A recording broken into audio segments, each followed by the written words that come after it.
ঈমান হলো সবচেয়ে বড় ইবাদত।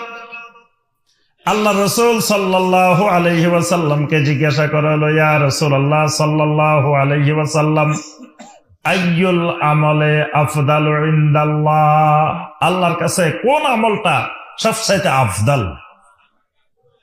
আল্লাহ রাসূল সাল্লাল্লাহু আলাইহি ওয়াসাল্লাম বলেন, ঈমানুন বিল্লাহি ওয়া রাসূলিহি, সবচাইতে উত্তম আমল, বড় আমল আল্লাহ এবং তার রাসূলের উপরে ঈমান আনা।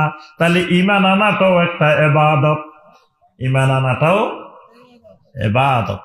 তো এই ঈমান আনা কোন জিনিস দিয়ে আনতে হয়? কলব। ঈমান আনতে হয় কি দিয়ে? কলব দিয়ে। আবার যদি এই কলবের ভিতরে শিরিক ঢুকে পড়ে, এই কলবের ভিতরে যদি কুফরি ঢুকে পড়ে, এই কলবের ভিতরে যদি নেফাক ঢুকে পড়ে, তো ঈমান